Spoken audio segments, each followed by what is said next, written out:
نبی پاک صلی اللہ تعالیٰ علیہ وسلم کی خدمت میں حضرت زبیر بن عوام رضی اللہ تعالیٰ عنہ اور ایک انصاری صحابی آئے.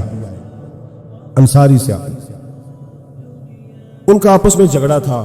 جھگڑا کیا تھا؟ ایک چشمے سے پانی آتا تھا، پہاڑ سے پانی نیچے گرتا تھا. ایک چشمہ تھا پہاڑ سے، تو اس چشمے سے لوگ اپنے کھیتوں کو پانی دیتے تھے. یہ بخاری کی حدیث ہے. پہلے باغ تھا حضرت زبیر بن عوام کا. حضرت زبیر بن عوام رضی اللہ تعالیٰ عنہ نبی پاک صلی اللہ علیہ وسلم کی پھوپھی کے بیٹے اور عشرہ مبشرہ صحابی ہیں. ان کے کھیت پہلے آتے تھے اور اس انصاری کا باغ بعد میں آتا تھا.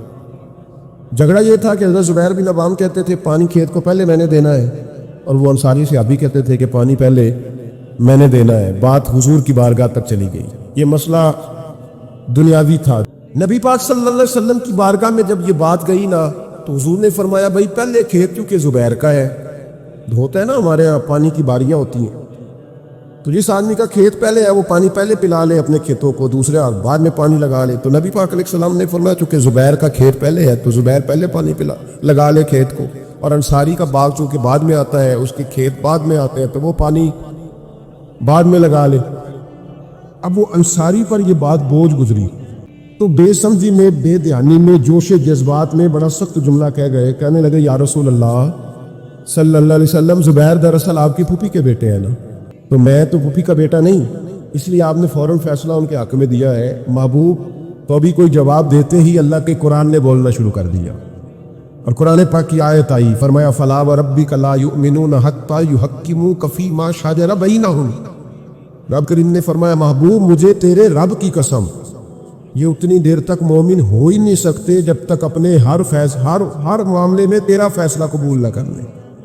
جب تک ہر معاملے میں تیرا فیصلہ قبول نہ کرے اتنی دیر تک مومن ہو سکتے. اب اگلے لفظوں پہ غور کرنا ہے، فیصلہ بھی قبول کرے، اور اگلی بات کیا ہے؟ ارشاد فرمایا ثم لا یجدوا فی انفسہم حرجا مما قضیت.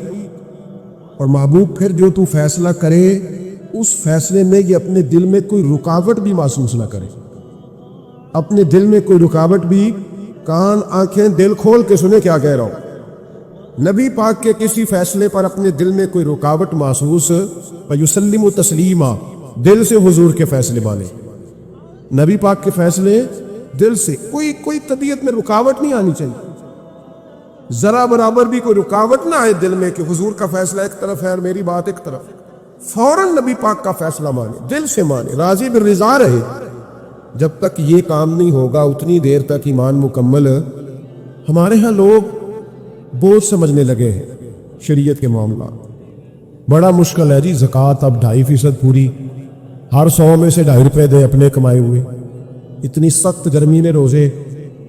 لوگ اس طرح کی بات کرتے ہیں جو رضا سے آگے جاتی ہے، جس میں محسوس ہوتا ہے کہ یہ تکت، یار بڑی پکی سچی پیڑھی بات ہے. ادھر دیکھو میری طرف، مجھے پتہ چل جائے نا کہ میرے ساتھ جو آدمی بیٹھا بڑا تنگ ہے، تو میں اسے کہوں گا صاحب تو گھر جا، میں نہیں بوجھ بننا چاہتا تیرے اوپر، تو گھر جا. اگر تو تکلیف میں ہے تو مجھے کیا مصیبت بنی ہے تجھے ساتھ رکھنے کی. تھوڑا غور کریں بات پہ. اگر دین معاذ اللہ مسلمان کے لیے بوجھ بن جائے تو کیا اللہ کی رحمت نازل ہوگی؟ کیا اللہ خوش ہوگا؟ ہم اس طرح کے جملے بولتے ہیں اپنے دین کے بارے میں، مذہب کے بارے میں، اس طرح کی باتیں کرتے ہیں جو بڑی تکلیف اور نقصان کا باعث ہوتی ہے. حضرت عمر فاروق رضی اللہ، ان کی ساری باتوں کی کیا ہی بات ہے، بلکہ حضرت عمر کی ہر بات کی کیا ہی بات ہے. حضرت عمر جب حضور صلی اللہ علیہ وسلم کبھی کسی صحابی سے ناراض ہوتے نا، جلال میں ہوتے، تو جناب عمر فاروق رضی اللہ تعالیٰ عنہ کونیوں کے بل حضور کے آگے بیٹھ جاتے. کونیاں زمین پہ ٹکا کے نا، جیسے بندہ لیٹ جاتا ہے، کونیاں ٹکا کے، گھٹنے ٹکا کے بیٹھ جاتے. پتہ جملہ کیا بولتے؟ اتنا خوبصورت فکرہ، اتنا پیارا جملہ. پتہ کیا کہتے؟ کہتے رضیت باللہ ربا وبالاسلام دینا وسیدنا و مولانا محمد نبی و رسولہ. سب کہیے صلی اللہ تعالی علیہ وسلم. حضرت عمر جملہ بولتے، کیا خوبصورت انداز ہے گفتگو کا. کہتے رضیت باللہ ربا، یا رسول اللہ میں بڑا ہی راضی ہوں کہ اللہ میرا رب ہے. میں اس بات پہ سبحان اللہ. دیکھیے فکر پہ غور. رضیت باللہ ربا، حضور اللہ کے رب ہونے پہ میں بڑا ہی راضی ہوں کہ اللہ ہمارا رب ہے، اور میں بڑا ہی راضی ہوں کہ اسلام ہمارا دین ہے. وسیدنا و مولانا محمد نبی و رسولہ، اور یا رسول اللہ میں اس بات پر بڑا ہی راضی ہوں کہ اللہ نے آپ کو ہمارا نبی اور رسول بنایا ہے. ردیت باللہ ربا وبالاسلام دینا. ہمارے سلسلہ عالیہ میں جب مرید کیا جاتا ہے نا تو ایک شجرہ شریف دیا جاتا ہے، پھر جب مرید اس کو پڑھ لیتا ہے پھر اس کو الوظیفۃ الکریمہ دیتے ہیں. اب تو خیر مرید وظیفے نہیں پڑھتے، وہ کہتے ہیں کوئی نہیں ضرورت، پیر صاحب نظر کرے اور چھٹی. جی سید فیض الحسن شاہ صاحب فرمایا کرتے تھے مرید کہتے ہیں سانو وظیفے نہ پڑھاؤ، نمازاں نہ پڑھاؤ، سانو انجے ہی پہنچاؤ. کتنے پہنچائیے انجے جی؟ جب اللہ رسول نے نمازوں کا حکم دیا ہے تو پھر کسی اور جگہ تو بندہ پہنچ سکتا ہے، ان کی بارگاہ میں پہنچ سکتا. ایک بندہ میں نے اپنے شجرے میں لکھا ہے آخر پہ، میں نے کہا جو آدمی کسی اسکول میں داخلہ لے اور سبق ہی یاد نہ کرے، کتاب ہی نہ پڑھے، اور پھر وہ کہے جی میں فیل ہو گیا، تو پھر اس کا مطلب ہے غلطی استاد کی، غلطی اس کی ہے جس نے نہ سبق پڑھا نہ اس نے نصاب کھول کے دیکھا. تو بہت سارے لوگ بس ٹھیک ہے گزارا چل رہا ہے، نظام چل رہا ہے، تو پھر بات آگے کیسے بڑھے گی جب تک لوگ توجہ نہیں کریں. تو جب انسان سمجھ لیتا ہے، اپنے ماحول کو سمجھتا ہے، وہ راضی رہتا ہے کہ مجھے بڑا سکون ہے جی نماز میں، مجھے تلاوت قرآن میں. میں ایک بات بتاتا ہوں آپ کو، مجھے میرے ایک ساتھی نے ایک فون کیا، کئی دفعہ بندہ خود بات کر کے اسے خود بڑا مزہ آتا ہے اور وہ بات اسے بعد میں سمجھ آتی ہے کہ یہ میں نے کیا کہہ دیا. مجھے ایک سنگی نے فون کیا، کہنے لگا گرمی بڑی سخت ہے، سیر کرنے نہ چلے 2-4 دنوں کے لیے، ٹھنڈی جگہ چلتے 2-4 دن کے لیے. تو میں نے کہا یار اللہ نے ڈیوٹی ایسی لگا دی ہے کہ سارا سال ہی سیر ہوتی رہتی ہے، تو میں رہتا ہی شہر پہ ہوں، تو میں تیرے ساتھ کیوں جاؤں. کہنے لگا یار بندہ ایک طرح کا کام کر کر کے نا اکتا جاتا ہے، روز ڈیوٹی روز نوکری. یہ ذرا غور سے بات سنیے گا، وہی روز سارے معاملات افسر وہی، تو بندہ اکتا بھی تو جاتا ہے نا. تو میرا خیال ہے 2-4 دن نہ ذرا سائڈ پہ جاؤ، تو بھی تو نکلنا، کٹھے چلتے ہیں. پرانی دوستی تھی. تو میں نے اس کو کہا یار تو اکتایا ہے، لیکن تیرے سوال کے جواب میں کہتا ہوں الحمدللہ میں اپنے کام سے کبھی نہیں اکتایا. میں اپنے کام سے کبھی اکتایا نہ مدرسے کے طالب علموں کی باتیں سن کے، نہ ان کو اسباق دے کے، نہ کبھی کتاب پڑھ کے، نہ کبھی حدیث دے کے، نہ کبھی جمعہ پڑھا کے، نہ کبھی تقریر کر کے، نہ روز مسئلہ بتا کے. لیکن نا بندہ تھک بھی تو جاتا ہے نا، ایک ہی بات ہر بندہ سوال پوچھ رہا ہے اس طرح کی. میں جب اکتایا ہی نہیں، جب مجھے کبھی اکتاہٹ ہوئی نہیں، تو میں اپنا کام چھوڑ کے کیوں جاؤں. بلکہ جتنا اللہ کام لیتا جاتا ہے مجھے تو مزہ آتا جاتا ہے. جب کام کا یہ ذائقہ بنتا ہے نا، یہ والا جب سرور بنتا ہے، جب کام انسان کا شوق بن جاتا ہے، پھر اسے اکتاہٹ محسوس ہے، اسے پھر تکلیف. سید ابو البرکات شاہ صاحب تھے لاہور میں، اعلیٰ حضرت کے خلیفہ. تو تراویح پڑھ کے وہ سوئے، تو سحری سے نا 1-2 گھنٹہ پہلے ایک شخص نے ان کے دروازے پہ دستک دی. تو ان کے صاحبزادے تھے، انہوں نے بخاری کی شرح لکھی، بہت بڑے عالم انتشار بخاری سید محمود رضوی صاحب رحمۃ اللہ علیہ. رضوی صاحب نے اٹھ کے دروازہ کھولا تو ایک بندہ کہنے لگا سید صاحب ہے، پاکستان کے سب سے بڑے مفتی تھے وہ سید ابو البرکات شاہ صاحب، بہت بڑے، سچ مچ میں بہت بڑے تھے ہر لحاظ سے. اعلیٰ حضرت فاضل بریلوی کے خلیفہ تھے، سید تھے. وہ کہا سید صاحب ہے. تو رضوی صاحب کہنے لگے کیا کام ہے؟ کہنے لگا جی کام تو مجھے انہی سے ہے، انہی کو بتاؤں گا. فرمانے لگے چلے ٹھیک ہے، اب 1-2 گھنٹہ آرام کرو، رہ گیا ان کو آرام کر لینے دو، ابھی سحری کا وقت ہوگا تو وہ اٹھ جائیں گے، تو تم کام کر لینا. کہنے لگا یار ابھی مل جاتے تو چلو ٹھیک تھا. اتنی دیر میں سید صاحب کی آنکھ کھل گئی، سن لیا کہ مجھے بلا رہا ہے. قریب ہی آپ سوئے ہوئے تھے، اٹھ کے تشریف لائے. فرمایا ہاں بیٹا بتاؤ کیسے آئے؟ کہنے لگا اس نے ایک مسئلہ پوچھنا تھا. فرمایا پوچھو. کہنے لگا جی مسئلہ یہ پوچھنا تھا کہ جس بندے نے عشاء کے فرائض جماعت کے ساتھ نہ پڑھے ہو، وہ وتر پڑھ سکتا ہے کہ نہیں پڑھ سکتا؟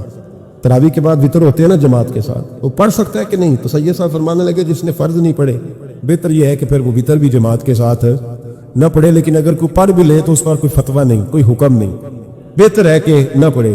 تمہاری بات ہو گئی. کہنے لگا بھائی آپ تشریف لے گئے. علامہ رضوی صاحب کہتے ہیں حضرت صاحب اندر چلے گئے تو مجھے اس بندے پہ بڑا غصہ آیا. میں نے اس کو کہا کہ کون سی قیامت آنے والی تھی اگر تو یہ سوال فجر میں پوچھ لیتا تھا؟ کیا مسئلہ تھا؟ کچھ لوگ کرتے ہیں تنگ، اس میں کوئی شک نہیں، تکلیف دیتے ہیں. وہ بات جو ہو سکتی ہے اپنے ٹائم پہ انہوں نے اسی وقت پوچھنی ہے جب ان کو یاد آ گئی. میں نے کئی دفعہ حدیث سنائی ہے کہ ایک صحابی کو نبی پاک صلی اللہ علیہ وسلم نے، سرکار نے فرمایا کہ جب اس کا انتقال ہو جائے تو مجھے بتانا. صحابی بھی نوجوان تھے، 14-15 سال عمر تھی. انہوں نے پتا اپنے والد صاحب کو کیا کہا؟ فرمایا میرا انتقال ہو جائے تو حضور کو خبر نہیں کرنی، اس لیے کہ میں رات کو انتقال کروں گا. ایسا نہ ہو کہ نبی پاک آئیں اور یہودیوں کے محلے سے گزر کے اور کوئی یہودی حضور کو تکلیف دے. میں اپنے جنازہ حضور پر آئے تو بخشش ڈائریکٹ ہے کہ نہیں؟ فوراً جنت ہے کہ نہیں؟ لیکن نے کہا میں نہیں چاہتا کہ میں اپنے نفع کے لیے محبوب کو تکلیف دوں. تو محبت کا انداز تو کوئی اور ہوتا ہے. جس سے محبت ہوتی ہے اس کے تو بندہ آرام کا سکون کا کہتا جی میرا بڑا پیار ہے ٹھاؤ میں آیا جو ہونا ہے اس ویلے میں ان دوبارہ آماندہ. یہ کیسی بات ہوتی؟ تو یہ محبت نہیں ہے, یہ لالچ ہے. بہرحال جو بات عرض کرنے جا رہا ہوں میں مضمون پر رہتا ہوں, مضمون کو سمجھیے گا. سید صاحب کہتے ہیں وہ بندہ جب جانے لگا تو میں نے اس کو کہا, میں نے کہا یار تو سویرے پوچھ لیتا کیا حرج تھا, صبح پوچھ لیتا. حضرت صاحب بوڑھے آدمی آدھی رات کو تکلیف دی, ابھی 2 گھنٹے میں سحری ہونے والی تھی. تو کہتے ہیں وہ چلا گیا تو سید صاحب نے مجھے بلایا, کہنے لگے محمود مسئلہ میں نے بتایا تمہیں کیا تکلیف ہے؟ اور پھر فرمانے لگے میرا دین میرا مشن ہے, میرا دین میرا مشن ہے. شکر کرو کسی نے بات پوچھی تو ہے نا. اور اگر کوئی میرے دین کے معاملے میں کوئی بات کرنے آتا ہے تو میں اسے اکتاتا نہیں ہوں. تو جب انسان راضی بالرضا رہنے لگتا ہے نا, پھر وہ ہر روز نماز پڑھ کے تکلیف نہیں اسے ہوتی. پھر روز درود شریف پڑھ کے وہ یہ نہیں کہتا کہ چلو 2-4 چھٹیاں بھی کر دیں. پھر روزانہ تلاوت کر کے اسے کہیں دقت محسوس نہیں ہوتی, کیونکہ اب وہ چاہتا ہے کہ جس حال میں میرا رب رسول مجھے رکھیں گے, جو حکم دیں گے, میں نے اس سے کوئی تنگی محسوس نہیں کرنی, میں نے اس کے مطابق چلنا. اور قرآن مجید نے ایک نیا انداز اختیار کیا سورہ مائدہ کے اندر. اس کی آیت نمبر 119 ہے. اللہ کریم نے فرمایا رضی اللہ عنہم ورضوا عنہ, صحابہ کی بات ہو رہی ہے. فرمایا وہ اللہ سے راضی ہے اور اللہ ان سے راضی ہے. حضرت سیدنا موسیٰ علیہ السلام نے عرض کی کوہ طور پہ جا کے, مولا میری قوم پوچھتی ہے کہ کوئی ایسا کام بتا جو ہم کریں تو ہم سے راضی ہو جائے. حضرت موسیٰ کی قوم کا خیال تھا کہ تہجد کا حکم آئے گا تو پڑھیں گے, صدقات کا حکم آئے گا تو دیں گے, جہاد کی بات ہوگی تو کریں گے. کچھ جو نیک لوگ تھے ان میں سے انہوں نے یہ پیغام دیا کہ مالک ہمیں بتائے کہ وہ کس کام پہ راضی ہوتا ہے, ہم وہ کام کریں تاکہ اللہ ہم سے راضی ہو جائے. حضرت موسیٰ کلیم کہتے ہیں میں نے عرض کی مولا میری قوم پوچھتی ہے کہ کون سا ایسا کام کرے کہ تو راضی ہو جائے. تو رب کریم نے ارشاد فرمایا موسیٰ کہتے میرا خیال تھا کوئی لسٹ ملے گی, لیکن مالک نے ایک جملہ کہا, ایک جملہ, اور تفسیروں کے دریا بہا دیے. عرش کے مالک نے فرمایا موسیٰ ان سے کہو جا کے کہ وہ مجھ سے راضی ہو جائے, میں ان سے راضی ہو جاؤں گا. مجھ سے راضی ہو جائے. بندے اللہ سے راضی ہی نہیں راضی ہوتے. نبی پاک صلی اللہ علیہ وسلم نے انسان کو کہا کہ اندر کا بوجھ اتار دے ورنہ تیرے لیے جینا مشکل ہو جائے گا. یہ اتار دے اندر کے سارے بوجھ, یہ جھوٹ کا بوجھ, یہ عداوت کا بوجھ, یہ حسد کا بوجھ. اعلیٰ حضرت بریلوی رحمۃ اللہ علیہ ملفوظات شریف میں فرماتے ہیں کہ حسد کرنے والا سامنے والے بندے پہ اعتراض نہیں کرتا, بلکہ حسد کرنے والا اللہ کی تقسیم پہ اعتراض کرتا. وہ کہتے ہیں اسے کو دیا ہے مجھے دینا چاہیے تھا. بحث کرتے ہیں لوگ, اپنے گھر بیٹھ کے دلائل جمع کرتے ہیں. کبھی کسی شخص کے بارے میں آپ ذرا قرآن مجید پڑھیں اور میرے رسول کریم صلی اللہ تعالی وسلم کی احادیث کا مطالعہ کریں. قرآن تو حضرت موسیٰ کی شان بھی بیان کرتا ہے, حضرت یوسف کے تذکرے نہیں بیان کرتا قرآن, جناب عیسیٰ روح اللہ کی عظمت قرآن بیان نہیں کرتا. اعلیٰ حضرت بریلوی رحمۃ اللہ علیہ کے سامنے کسی نے شعر پڑھا کہ شان یوسف جو دبی تو وہ بھی اسی در پہ دبی. تو اعلیٰ حضرت فرمانے لگی تمہیں غلطی لگ گئی ہے, میرے نبی کسی کو دبانے نہیں آئے. تو بندے بڑے حضرت ہوتے ہیں نا جی, اعتراض تو پڑا ہے ابھی وٹ پہ آئے. تو کہنے لگا جی شعر پہ اعتراض کرنا آسان ہے پر شعر کہنا مشکل ہے. تو فرمانے لگے چلو کہہ بھی دیتے ہیں. اس نے کہا دی آپ کہیے. تو فرمانے لگے شعر یوں کہو کہ شان یوسف جو بڑی وہ بھی اسی در سے بڑی. شان یوسف جو بڑی تو وہ بھی اسی. عزت دینے سے آپ کوئی کمزور ہو جائیں گے, نقصان ہو جائے گا کسی کو عزت دینے سے, کیا فرق پڑتا ہے. لیکن آپ یقین کریں کہ وہ اتنی مصیبت بنی ہے عزت لینے کی, پروٹوکول لینے کی, اپنا آپ منوانے کی, اتنی زیادہ. بلکہ وہ لوگ جن کو بالکل اس چکر میں نہیں پڑنا چاہیے تھا, درویش لوگ, وزیروں کا بھی استقبال ہو رہا ہوتا ہے اور پیروں کا بھی استقبال ہو رہا ہوتا ہے. کوئی وزیر چڑھ جائے روڈ پہ تو رستہ غریب آدمی کو پھر بھی نہیں ملتا, تو کوئی تگڑا پیر چڑھ جائے تو پھر بھی نہیں رستہ ملتا. حالانکہ یہ درویش ہیں, یہ فقیر ہیں, یہ فقر کا درس دیتے ہیں, لیکن چاؤ ہی بڑا ہے. میرے رسول کریم صلی اللہ علیہ وسلم نے سادہ اور سمجھ والا اور عین طبیعت کے مطابق جس میں کسی بندے کو کوئی مشکل نہ ہو. پتہ ہے میرے محبوب کا کمال یہ تھا کہ نبی کریم تک رسائی بڑی آسان تھی. ہر بندہ بڑی آسانی سے پہنچ جاتا, بڑی آسانی سے. بخاری میں بھی حدیث ہے, لیکن قاضی اجاز رحمۃ اللہ تعالیٰ علیہ نے بڑے پیار سے لکھی ہے اور انوکھا رنگ ان کی تحریر میں چھلکتا ہے. حضرت انس بن مالک رضی اللہ تعالیٰ عنہ فرماتے ہیں کہ ملک شام کا ایک شخص حضور کی بارگاہ میں حاضر ہوا اپنے بادشاہ کا کوئی پیغام لے کے. غریب آدمی نا ویسے ہی طبعاً ہی تھوڑا سا مایوس ہوتا ہے، ڈر رہا ہوتا ہے، وہ سہما ہوا ہوتا ہے، لیکن حالات کے سہمے ہوئے لوگوں کو بتا دو حالات بدل جاتے ہیں، ایک جیسے نہیں رہتے۔ لیکن یہ بیچارے سہمے یہ ہر جگہ ڈر رہے ہوتے ہیں، یہ آستانوں پہ بھی ڈر کے پیچھے بیٹھے ہوئے ہوتے ہیں، آستانوں پہ بھی پروٹوکول مل رہا ہوتا ہے جس کی جیب تگڑی ہوتی، تو ڈرتے ہیں یہ لوگ، اور ان پہ پریشر بڑھا دیا جاتا ہے، کچھ ایسے کام کیے جاتے ہیں جن سے ان کی دلوں پر بوجھ بھی رہتا ہے کہ نہیں نہیں یہاں بات کوئی نہیں کرنی۔ حضرت انس بن مالک رضی اللہ تعالیٰ عنہ فرماتے ہیں جب وہ آیا نا نبی کریم کی بارگاہ میں تو وہ کانپنے لگا، کوئی بات بھی نہیں ہوئی، کوئی ایسا مسئلہ بھی نہیں ہوا، لیکن وہ کانپنے لگا اور تھر تھر کانپنے لگا۔ تو اللہ کے رسول صلی اللہ علیہ وسلم نے اسے فرمایا کہ کیوں ڈرتے ہو، کیا بات ہے؟ کہنے لگا میں مدینے کی جو ریاست ہے اس کے سربراہ کے پاس آیا، غریب آدمی ڈر لگتا ہے کوئی ایسی بات نہ ہو جائے کہ آپ ناراض ہو جائیں۔ انہوں نے تو دیکھا تھا نا ان لوگوں کو کہ جو جانور کو مالک کی مرضی کے بغیر چھاؤں میں باندھ دیتے تھے تو مار پڑتی تھی، اتنا سیانا ہو گیا تو مرضی کرے گا، مجھے ڈر لگ رہا ہے۔ حضرت انس بن مالک کہتے ہیں بات کہاں کی تھی، چلی کہاں گئی؟ اس نے کیا کہا، پھر جواب میں میرے محبوب نے کیا فرمایا؟ آپ ذرا بات کا لیول دیکھیں اور حضور کی گفتگو کا سٹیٹس دیکھیں۔ یہ وہ لوگ، یہ وہ تربیت ہے جو لوگوں کے دلوں اور روحوں تک اترتی ہے۔ میرے نبی کریم صلی اللہ تعالی علیہ وسلم نے بات سنی تو حضور رو پڑے، اور اتنا روئے کہ گھٹنوں کے بل زمین پر بیٹھ گئے۔ جناب انس بن مالک فرماتے ہیں حضور فرمانے لگے نہ بھائی تو کسی بادشاہ کے پاس نہیں آیا، نہ تو کسی حکمران کے پاس نہیں آیا، تو اس بیٹے کے پاس آیا ہے جس کی ماں گوشت کے خشک ٹکڑے کھا کے بھی رات گزار لیا کرتے۔ میری ماں تو گوشت کے خشک ٹکڑے کھا کے رات گزار لیتی تھی، نہ تو کسی۔ حضرت انس بن مالک کہتے ہیں اس نے بات سنی تو وہ بھی رو پڑا، اور میں نے سنی تو میں بھی رو پڑا۔ دوستو رسول کریم لیکن نا ہم لوگوں نے کس طرح کا لیول بنایا ہوا ہے، ابھی تک وہ جو دولت کا رٹا ہے تھوڑا بہت وہ ابھی تک چلتا ہے۔ ابھی تک خاندان کے اندر کوئی بندہ امیر ہو جائے تو چودھری بھی وہی ہوتا ہے، سیانا بھی، میرا تو خیال ہے پیر بھی وہی ہوتا ہے، شرط یہ ہے کہ اس کے پاس پیسے ہونے چاہیے، وہی شیخ ہوتا ہے، سارا کچھ وہی ہوتا ہے۔ نبی پاک صلی اللہ علیہ وسلم نے ہمیں کہا کہ یہ تمہارے اندر کے بوجھ ہیں، ماہا کافی صدر، گناہ جو ہوتا ہے یہ کھٹکتا ہے سینے میں، یہ بندے کو پریشان کرتا ہے، بندہ تکلیف میں ہوتا ہے کسی کو پتہ نہ چل جائے۔ اس کی کل کمائی باغ تیرے دی کر کر راکھی، ساری عمر گزاری تو جب وہ باغ پکن تے آیا لے گئے اور وپاری، تو وہ پھر جا کے تو 6 کلو رکھ کے پلیٹ میں اپنی بیوی سے کہتا ہے جا باجی کو دے آ۔ یہ کہنا آسان ہے باپ کو کہ تو صبر کر، حوصلہ کر، پر وہ باپ جب پیچھے پلٹ کے دیکھتا ہے تو کہتا ہے دنیا نے تو تجھے تحفہ دیا ہوگا، میں نے تو جوانی تجھے دے دی، خوشیاں ساری تیرے نام کر دی اور تو میرے ساتھ یہ سلوک کرنے چلا۔ اس کا ساتھ نہیں، اس کو پتہ ہی نہیں، روز دوست کو ٹیلی فون کرتا ہے کہ آج باہر سے کھانا کھائیں، کبھی ابا جی کو بھی کرنا کہ ابا جی آج میرے بغیر روٹی نہ کھانا، میں آؤں گا تو مل کے کھائیں گے۔ کبھی کہ اماں کو کہ اماں مجھے بڑے بڑے ریسٹورنٹ میں وہ مزہ نہیں آیا، تو تیرے ہاتھ کے چاولوں کی روٹی میں مزہ آیا، آج پکا نا۔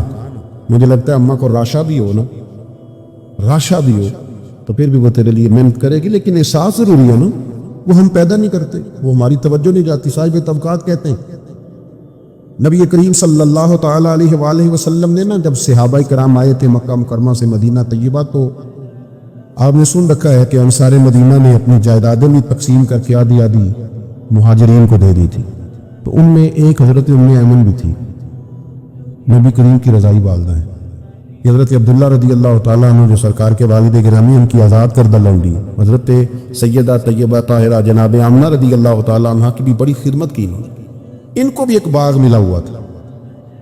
جب وہ خیبر کے علاقے فتح ہو گئے، یہودیوں سے بہت سارے علاقے لے لیے، تو اللہ کے رسول صلی اللہ علیہ وسلم نے فرمایا اب اس طرح کرو کہ یہ جو تم نے جائیدادیں لی ہوئی ہے نا انصار سے، یہ واپس کر دو اور تمہیں اس میں سے دے دیتے ہیں۔ حضور علیہ السلام نے انصار مدینہ سے بھی کہا کہ میں ان کو یہ جائیدادیں دے کے اور تمہاری واپس کرانے لگا ہوں، تو انصار نے تو وہاں بھی بڑا انوکھا جواب دیا کہ یا رسول اللہ ہماری والے بھی رہنے دے اور وہ والے بھی ان کو دے دے، وَيُؤْثِرُونَ عَلَىٰ أَنفُسِهِمْ وَلَوْ كَانَ بِهِمْ خَصَاصَةٌ، یہ بھی ان کے پاس رہنے دے۔ محبوب نے فرمایا نہیں، میرا فیصلہ یہی ہے۔ حضرت ام ایمن رضی اللہ تعالیٰ عنہ کے حصے میں ایک باغ آیا ہوا تھا، تو محبوب کریم سید عالم صلی اللہ علیہ وسلم نے کہا اماں جی آپ کو کوئی اور باغ دے دیتے ہیں، یہ والا باغ واپس کر دیں۔ سیدھی سادی بیوی تھی، ناز تھا کہ میں نے حضور کی خدمت کی ہے بچپن میں، ناز تھا، کہنے لگی میں تو نہیں واپس کرتی، یہ ناز ہے، ورنہ حضور کو کوئی انکار کر سکتا، میں تو نہیں واپس کرتی۔ حضرت عائشہ صدیقہ رضی اللہ تعالیٰ عنہ فرمانے لگی اماں جی آپ کیا کہہ رہی ہیں؟ حضور فرمانے لگے عائشہ آپ خاموش ہو جائیں، یہ بڑھاپا ہے، اس کے احساسات ہیں، اس کے جذبات ہیں. آپ یقین کریں کئی دفعہ بوڑھے بیچارے نا درد سے بات نہیں بتاتے کسی کو. وہ کہتے ہیں کیا کرے، کپڑا اٹھائیں تاکہ پیٹ ننگا ہو جائے، کیسے بات کریں. نبی کریم سید عالم علیہ الصلوۃ والسلام اماں جی کے قریب گئے، کہا اماں جی میرے ساتھ چلو، ایک دفعہ باغ دیکھ تو لو. حضور ساتھ لے کے گئے، ایک باغ دکھایا تو کہنے لگی نہیں میں نے نہیں لینا، یہ مجھے میرے والا ٹھیک. حضور نے پھر دوسرا دکھایا، کہنے لگی یہ بھی نہیں مجھے پسند. محبوب نے تیسرا دکھایا تو کہنے لگی یہ تو میرے والے باغ سے بھی پیارا ہے، یہ میں لے لوں گی. جب وہ مسکرائیں تو حضرت عائشہ کہتی ہے میں نے حضور کی آنکھوں میں آنسو دیکھے، فرمایا الحمدللہ اس کا دل نہ راضی ہو گیا ہے. یہ طریقہ ہے میرے عزیز، تھوڑے احساسات تو پیدا کریں. میرے رسول کریم علیہ السلام خیال رکھتے، چھوٹے چھوٹے بچوں کے جذبات کا بھی خیال کرتے، بوڑھوں کے جذبات کا بھی خیال کرتے. نبی کریم صلی اللہ علیہ وسلم ہر شخص کے بارے میں ایسا نظریہ رکھتے کہ جس سے قوم کو سکون ہوتا، دلوں کے اندر اطمینان پیدا ہوتا.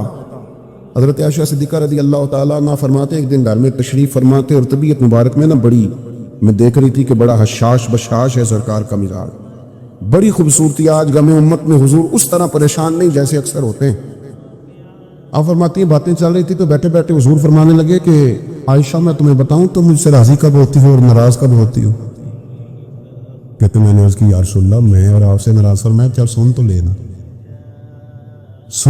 ذرا بات سننا، ذرا سن تو لے، سننا. عرض کی یا رسول اللہ حکم فرمائیں. فرمایا تم کبھی کبھی قسم اٹھاتی ہو. ذرا احساس کی شدت دیکھی، لفظوں اور جملوں کا خیال رکھنا، سامنے والے اسے آسانی دینا.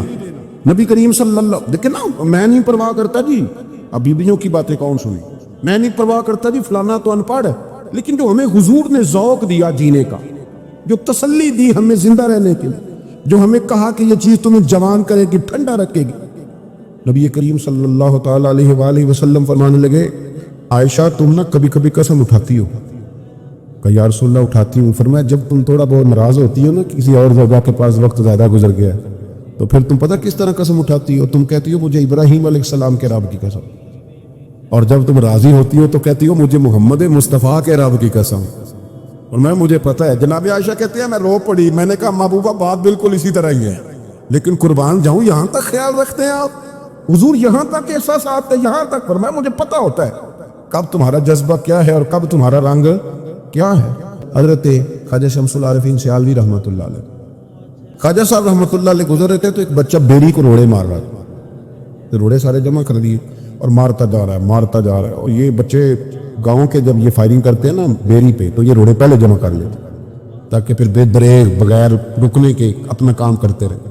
تو مار رہا تھا. تو حضرت شمس العارفین رحمۃ اللہ تعالیٰ علیہ آپ بھی گزرے، مریدین ساتھ تھے، تو ایک دو روڑا نا حضرت کو بھی لگ گیا. تو فرمانے لگا پتر ذرا خیال کرنا میں بوڑھا آدمی ہوں، اس عمر میں تو زخم بھی ٹھیک نہیں ہوتے. اس نے بچے نے پلٹ کے دیکھا تو وہ تو جانتا تھا نا کہ چائے سے اتنی زیادہ گرم ہوتی ہے، مرید ماریں گے. اس نے دوڑ لگا دی، بھاگا اور سر پٹ دوڑا. اور جب وہ تیزی کے ساتھ دوڑا نا، تیزی کے ساتھ، اللہ اکبر، تو خواجہ صاحب نے بھی مریدوں سے کہا اس کو پکڑ کے لاؤ. پکڑ کے لائے تو خواجہ صاحب فرمانے لگے دوڑ تو کیوں؟ کہنے لگا جی دو حرفی بات ہے، آپ ماریں گے، آپ کے مرید ماریں گے، روڑا بھی لگ گیا. کیا انداز ہے بزرگوں کا، پیار بانٹنے کا. یہ چیزیں انسان کو بڑا میٹھا رکھتی ہیں. آپ یقین کریں پروٹوکول سے نکل آئیں آپ سوکھے ہو جائیں، آسان زندگی. خواجہ صاحب رحمۃ اللہ تعالیٰ علیہ فرمانے لگے ویسے تو کر کیا رہا تھا؟ کہنے لگا میں روڑے مار رہا تھا بیری کو. تو فرمایا بیری تجھے جواب میں کیا دیتی ہے؟ کہنے لگا جی وہ تو پھل دیتی ہے. تو آپ فرمانے لگے تو شمس العارفین کو بیری سے بھی کیا گزرا سمجھتا ہے؟ آپ اتر میرے سینے سے لگ، اور جو پھل میں تجھے دوں گا نا پہلے کبھی نہ کسی نے دیا ہوگا. السلام علیکم ناظرین، ویڈیو اینڈ تک دیکھنے کے لیے آپ کا شکریہ. اگر ویڈیو پسند آئی ہے تو لائک کریں، شیئر کریں. ایسی مزید ویڈیو دیکھنے کے لیے ہمارے چینل کو سبسکرائب کر لیں.